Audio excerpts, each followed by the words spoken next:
When I was very young, my biological mother passed away. I was so little that I don't have any memories of her, no moments to look back on, no stories of my own to tell. It's strange to think about having a mother, but not remembering her at all, like a missing piece of my life that I never got to know. After some time, my dad met a woman named Ginny who later became my stepmother. I consider myself incredibly lucky because Ginny wasn't just a stepmother in name. She truly welcomed me into her life with open arms. From the moment she became part of our family, she treated me like I was her own daughter. She didn't make me feel like an outsider or remind me that I wasn't her biological child. Instead, she loved and cared for me just as much as if I had been born to her. Ginny had 2 children from her previous marriage, Nick and Tanya. They were both older than me, and unlike me, they weren't happy about their mother getting remarried. While I was just a kid trying to fit into this new family, they were dealing with their own struggles, especially since their biological father was absent from their lives.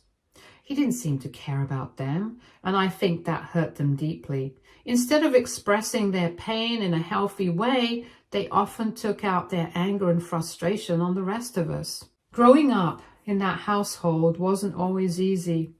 There were a lot of fights and a lot of tension. Nick and Tanya resented the situation, and unfortunately, I became the easiest target for their frustrations. They would bully me in ways that seemed small to an outsider but felt terrifying to me as a child. One of the things they used to do was lock me in the bathroom and turn off the lights from the outside. I was so little and scared of the dark, and they knew it. I remember screaming, pounding on the door, begging to be let out while they laughed on the other side. They would also take my things just to upset me. Sometimes they'd hide them, and other times they would break my dolls right in front of me, watching my reaction with satisfaction. To them, it might have been just a way to release their own hurt, but to me, it was heartbreaking. Despite everything, I held on to the love that Ginny gave me. She was my safe space in a house that didn't always feel welcoming. Looking back, I can understand why Nick and Tanya acted the way they did, but as a child, all I knew was that my step-siblings saw me as someone they could hurt. And that made growing up with them incredibly difficult. Please don't judge me for this, but I've always been scared of dogs. It's not that I don't like them. I actually think they're adorable, and I respect them like any other living creature. But deep down, there's this fear I can't shake. And it all goes back to a traumatic experience I had when I was really young. I don't want to talk more about it, but that incident left a lasting impact on me. No matter how much I try to tell myself that not all dogs are dangerous, that fear still lingers. Because of this fear, my dad made a rule in our house. Nick and Tanya weren't allowed to have a pet dog as long as they were living under his roof. He told them that once they moved out and had their own place, they could get a dog if they wanted, but not while I was there. I know this decision wasn't easy for him, and I'm sure he just wanted to protect me.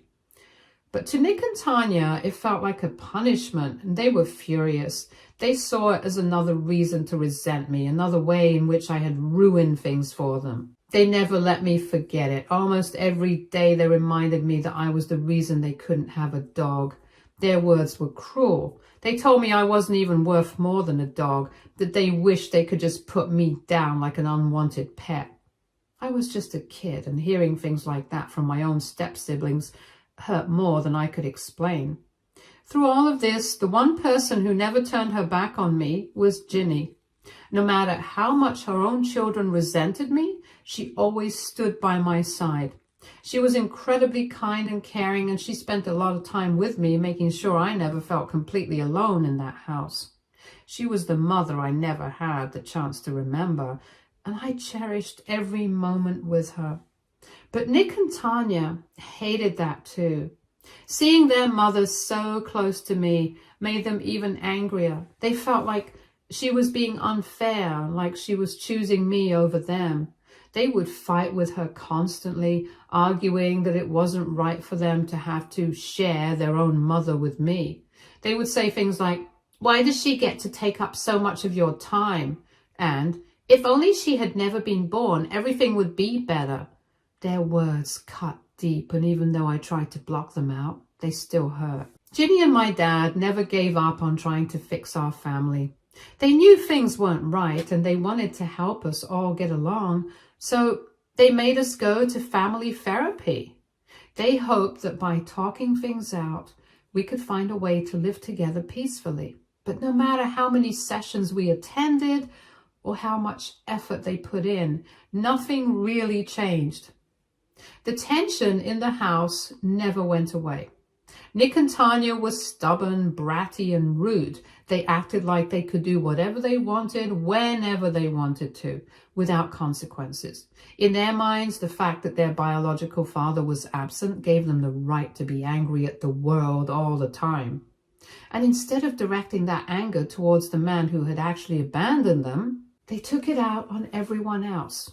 On me, on my dad, and sometimes even on Ginny. They never once respected my dad. He stepped up in ways that their own father never did. But they refused to see it. My dad worked hard to provide for all of us, and despite how they treated him, he still made sure Nick and Tanya had everything they needed. He didn't just raise them, he put them through college, paying for their tuition, their books, everything. And yet, not once did they ever say thank you. Not once did they acknowledge the sacrifices he made for them. Even during their college graduation, they made it painfully clear how little they cared for him. They refused to let my dad attend. After everything he had done, they didn't even want him there to see them walk across the stage.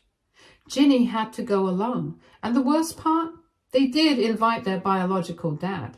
The man who had never been there for them, the one who had abandoned them, was the one they wanted at their big moment. But unsurprisingly, he never even bothered to show up. Once they both moved out, they cut ties with us almost immediately. They barely ever visited, barely called. It was as if we had never been a part of their lives. They wanted nothing to do with us anymore. But it wasn't enough for them to just leave. Nick wanted Ginny to leave too. He told her she should move out and separate from my dad. In his mind, my dad had already done his part. Since my dad had paid for their education and set them up for their future, they didn't need him anymore. But Nick didn't just want his mother to leave. He wanted her to make my dad suffer. He insisted that she divorce him and take everything she could. He wanted her to drag my dad through a messy separation just to make sure he paid a price for daring to be in their lives. It was never enough for them to just walk away. They wanted my dad to feel their bitterness, to feel punished for something he never did wrong. Thankfully, Ginny didn't listen to Nick's cruel demands. She stayed with my dad, refusing to turn her back on him after everything they had been through together. But that didn't mean things were easy. My dad was deeply hurt by how ungrateful her children had been. He had done so much for them, not because he had to, but because he genuinely cared. And yet in the end, they treated him like he was nothing more than a walking wallet. It was painful for him to realize that they had never truly seen him as family. After everything, my dad made a decision. He wasn't going to chase after them anymore. If they saw him as nothing more than a source of money, then he didn't want to be part of their lives. He had spent years trying to build a relationship with them, giving them love, support, and financial stability, only to be repaid with disrespect and entitlement. It was clear that no matter what he did, they would never appreciate him, so he chose to let go. This, of course, made my step-siblings hate me even more. To them, it was my fault that their mother stayed with my dad. My fault that he had cut them off. My fault that they no longer had a man they could manipulate for money. For years, they completely ignored me, as if I didn't even exist. But even worse, they also shut Ginny out of their lives. For a mother, there is nothing more heartbreaking than being rejected by your own children. Ginny loved them deeply. no matter how they treated her, and she still wanted to be part of their lives, but they refused to have anything to do with her. When Tanya got married, she made the cruelest decision of all. She didn't invite her own mother to the wedding. No matter how much Ginny begged, no matter how much she tried to reach out, Tanya wouldn't budge. She didn't want her there. It was honestly heartbreaking to watch. Ginny had spent her whole life loving and caring for her children, and in the end, they abandoned her just because she didn't give in to their selfish demands. I could see how much it hurt her, how much it broke her heart, but there was nothing I could do to fix it. Through it all, my dad and I stood by Ginny. We supported her, comforted her, and reminded her that she wasn't alone. Even if her biological children had turned their backs on her, we never would. She had been there for me when I needed a mother, and now it was my turn to be there for her. Then last year, something unexpected happened. Nick reached out to Ginny. After years of cutting her off, he suddenly wanted to talk to her again. But it wasn't because he had a change of heart or because he felt guilty for the way he had treated her. No, it was because he needed something. Nick and his wife had just had a baby, and he told Ginny that not only did he want her to meet her grandson, but he also needed her to step up as a grandmother. He wanted her to babysit his child so that he and his wife wouldn't have to spend money on a nanny. Raising a child was expensive, and instead of paying for professional childcare, he decided that his mother should do it for free. Anyone with common sense could see what was happening. Nick didn't reach out because he missed his mother or wanted to make amends. He reached out because he saw her as a convenient, unpaid babysitter. But Ginny, after years of missing her children and longing to be part of their lives again, was too desperate to reconnect, to see the truth. She readily agreed, eager for the chance to be involved in her grandson's life. So every single day, Ginny would drive to Nick's house and spend hours taking care of the baby. She wasn't paid for it, and she never asked to be. She just wanted to be there for her son and grandson, hoping that this would finally be her chance to mend their broken relationship. But Nick and his wife didn't treat her with gratitude or appreciation. If Ginny didn't do things exactly the way they wanted, if she made even the smallest mistake, they would yell at her. They treated her like an employee rather than a mother or grandmother. My dad and I could see what was happening.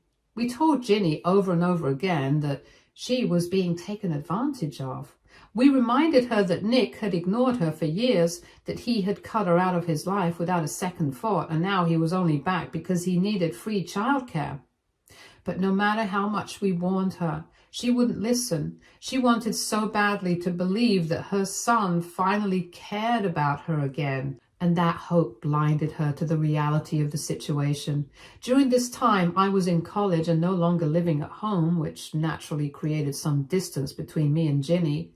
But it wasn't just physical distance. Something was changing between us. She no longer called me the way she used to, and when I did come home for the holidays, it felt like she was barely there. Most of the time, she was either staying over at Nick's place or Tanya's, helping them with their children or spending time with them at family gatherings. But those gatherings never included me or my dad. It was as if we had been quietly pushed out of the picture. While she was reconnecting with her biological children, my dad and I were being left behind. It hurt. For years, Ginny had been my safe place. The one person who always stood by me when Nick and Tanya made me feel unwanted. Now it felt like she was choosing them over us. My dad noticed it too, and whenever he confronted her about it, she would get defensive. She told him that the last time she had supported us, she had almost lost both her children. Now that she finally had them back in her life, she didn't want to risk losing them again. It was painful to hear that. It was as if she had made a choice. Her biological children and grandchildren now came first, and we were now an afterthought.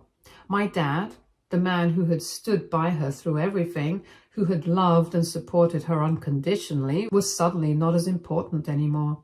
As for me, the girl she once called her daughter, the one she had protected and comforted all those years ago, I was now on the outside looking in. It felt like a betrayal. I had always believed that no matter what happened, Ginny and I would always be family. But now, it seemed like her priorities had shifted. She was willing to do anything to keep her biological children happy, even if it meant shutting us out.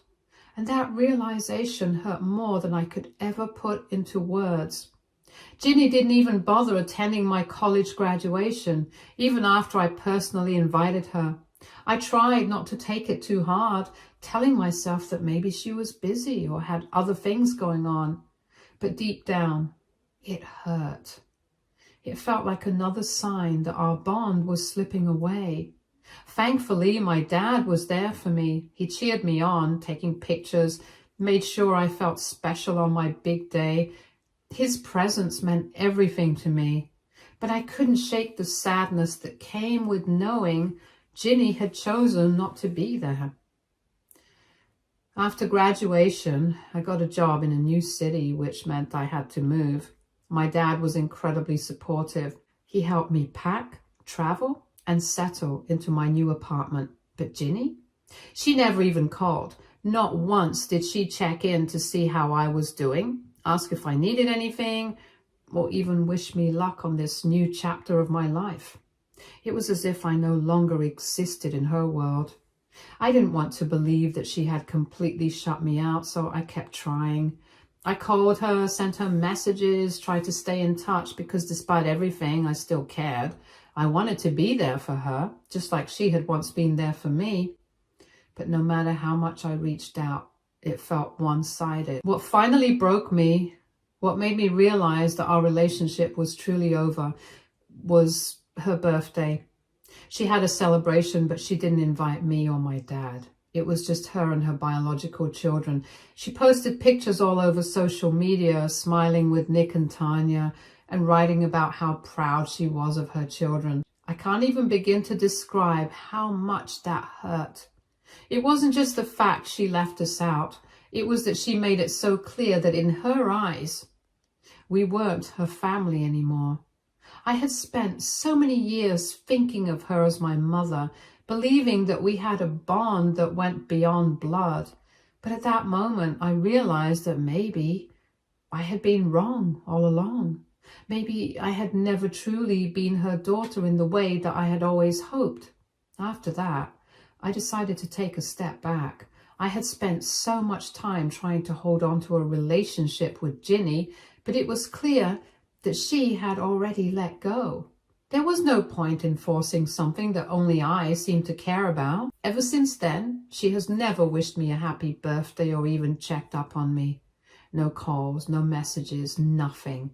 It was as if I had completely disappeared from her life. The woman who once treated me like her own daughter now acted like I didn't exist.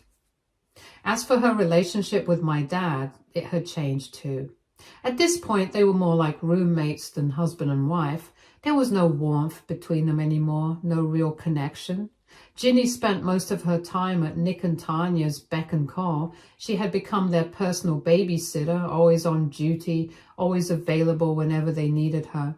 Nick and Tanya took full advantage of this. They would go on vacations, leaving their kids with Ginny for days at a time, knowing she would never say no. She was constantly running around after their children, dedicating all her time and energy to them while my dad was left alone at home. It was frustrating to watch. My dad had given so much to Ginny and her kids, had loved and supported them for years, and yet in the end, this was how they treated him. And Ginny? She didn't seem to care. She was so focused on making up for lost time with Nick and Tanya that she didn't see how much she was neglecting the man who had always been there for her. At this point, I've stopped trying. I've stopped waiting for her to care, stopped hoping that one day she'll remember that I was once part of her life too. Because the truth is, she made her choice, And now I have to make mine. Recently, Ginny's father, her last living parent, passed away. Even though we barely had a relationship at this point, I still made the effort to fly down for the funeral. No matter what had happened between us, I wanted to pay my respects to her father. Ginny was absolutely heartbroken. No matter how old we get, losing a parent is never easy, and I could see the grief weighing heavily on her. But what shocked me the most was that during the funeral, her children were nowhere to be seen. When my dad asked Ginny about it, she sighed and told him that Nick and Tanya were apparently caught up with work or too busy to attend their own grandfather's funeral. It was unbelievable. After everything Ginny had done for them, after she had put them above everyone else in her life, they couldn't even spare a single day to be there for her in her darkest moment. It was inhumane. Ginny had spent years prioritizing her biological children over everything else, and now, when she needed them the most, they were nowhere to be found. Later that day, the lawyer read out her father's will, and Ginny discovered that he had left her everything, all his assets, his home, everything he owned. I couldn't help but wonder if this was why her children had chosen not to come. Had they already known? Had they decided that since they weren't getting anything, it wasn't worth their time? Back at home, I did my best to console her. Despite everything, I couldn't just ignore her pain. She had been a mother to me once, and for those few days, I let go of all the past hurt and focused on being there for her. I sat with her, listened to her, supported her in any way I could, even though I knew things would go back to the way they were once I left. For that brief moment, I wanted to be the person she could lean on. Then, out of nowhere, yesterday, Ginny called me. It was the first time she had reached out to me in years. After all this time, after birthdays missed, after being ignored, after watching her choose her biological children over and over again, she suddenly seemed curious about my life. Mind you, she had never once called me or visited me since I moved away, not even once. But now, after the funeral, she suddenly cared. I didn't know what to expect, but I answered the phone anyway. I kept my tone polite as I responded to her questions. She asked how I was doing, where I was working, how life had been for me. I answered everything calmly, but in the back of my mind, I kept wondering why now. She then started apologizing to me out of the blue. Her voice cracked as she told me how much she had missed talking to me, how she couldn't believe how much I had grown and matured. She admitted that she had made a mistake, that she had ignored me for years, that she had let her children come between us, and that she deeply regretted it. She said she was sorry for not being there for me and for pushing me aside. I didn't know what to say. I had spent so many years mourning the mother figure I had lost, and now here she was asking me to forgive her. Then she asked me if I could accept her as my mother again, if I could let go of the past and rebuild our relationship. I was stunned. After everything, after all the pain and neglect, she suddenly wanted to come back into my life. But the question that haunted me was, why now? Why, after all these years, was she choosing to apologize? Was it truly because she missed me, or was it because she was finally realizing that the children she had prioritized had never truly cared about her the way she thought they did? I wasn't sure how to respond, so I asked her to give me some time to think about it. Ginny said she understood that she would wait for as long as I needed, but even after the call ended, I felt conflicted. Now that I've had time to think about it, I don't know if I want to accept her as my mother again. To be frank, part of me wants to believe her, to believe that she truly regrets everything and wants to make things right. But another part of me, the part that still carries all the hurt, the rejection, the years of being forgotten, is hesitating. It's not that I don't believe she's sorry, it's just that I don't know if I can ever trust her not to hurt me again. For years, I tried so hard to keep her in my life. I called, I texted, I reached out, only to be ignored.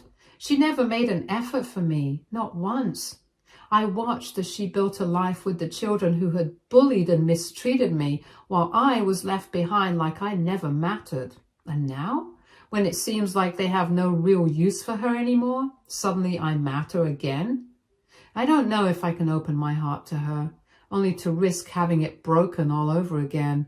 I spent so long grieving the loss of the mother I thought I had, and I don't know if I have the strength to go through that kind of pain again. So, AITA, Update 1. I just wanted to start by saying how thankful I am to all of you for your kind, thoughtful comments. Reading through your words has given me a lot of comfort and clarity. It means so much to know that there are people out there who understand what I've been through and support me in whatever decision I make. Over the past few years, I've been going to therapy and working on healing myself. It hasn't been easy, but I've made real progress. I've learned to set boundaries and to process my emotions and to understand that I am not responsible for the way others have treated me. That's also one of the biggest reasons why I'm so scared to open this door again. If I let Ginny back into my life, I know there's a chance that her two devil children, Nick and Tanya, will come back with her, and that terrifies me. I have worked so hard to move on from them and everything they put me through, the bullying, the cruelty, the way they made me feel like I was worthless. It took me years to unlearn all of that. I built a life without them in it, and I don't know if I can handle their presence again. I don't know if I can go back to being the girl they tormented, the one who was always on the outside looking in. I finally started to feel free, and I don't want to risk losing that just because Ginny suddenly decided she wants me back in her life. Is she truly sorry? Or is she just looking for another safety net now that her children have abandoned her?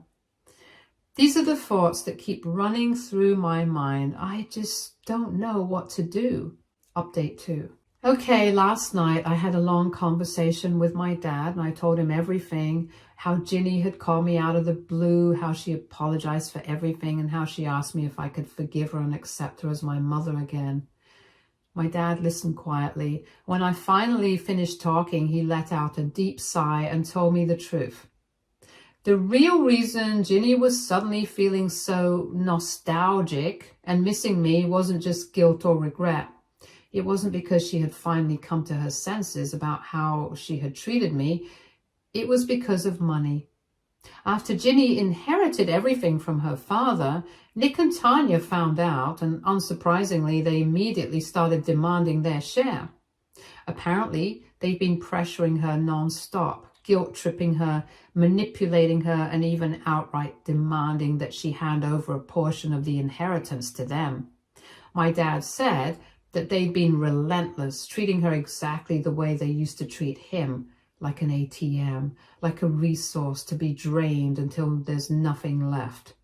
And now that she's feeling cornered by them, she's running back to me. Everything suddenly made sense. She had ignored me for years, abandoned me when I needed her the most, and only now, when she was feeling used and alone, did she remember that I existed.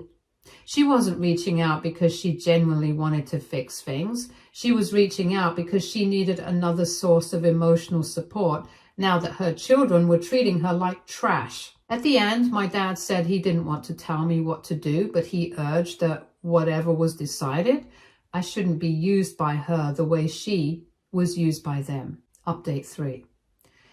It's been 2 months since that conversation with my dad, and I wanted to give an update on what's happened since then. After learning the real reason why Ginny suddenly wanted to reconnect with me, I made the decision to cut contact with her. I didn't call her back. I didn't text. I certainly didn't try to mend things. At first, I felt guilty. There was still part of me that remembered the version of her who had once loved me, the mother figure I had cherished as a child. But every time I felt myself wavering, I reminded myself of the truth. She had no problem forgetting about me when she had everything she wanted. She only remembered me when she had something to lose. Apparently my silence didn't go unnoticed. A few weeks after I went no contact, Ginny started calling and texting me repeatedly. Her messages were filled with apologies, telling me how much she missed me, how she wanted us to talk. Then, as expected, her children escalated things. Nick and Tanya, who had been hounding Ginny for money, found out that she had been trying to reach out to me. From what my dad told me, they lost it. They accused her of trying to leave them behind, of wanting to replace them with me, and even threatened to cut her off completely if she didn't prioritize them. Mind you, these were the same children who ignored her when their grandfather passed, the same ones who only cared about her as long as she was useful to them. And the worst part? Ginny gave in. Just like before, she chose them. After weeks of chasing after me, once her children started putting pressure on her, she stopped calling. No more texts, no more voicemails, nothing. She completely backed off. It was like the past 2 months had never even happened. I was only an option for her when she had no one else. The second she thought she had a chance with Nick and Tanya again, I became invisible to her all over again. And you know what? I'm okay with that. For the first time in my life, I see things clearly. Ginny was never truly my mother. She may have stepped into that role for a time, but when it came down to it, I was never a priority for her. I was just a backup plan. I don't regret my decision. I don't miss the anxiety of wondering whether I mattered to her. And after everything, I finally understand that losing Ginny isn't my loss, it's hers.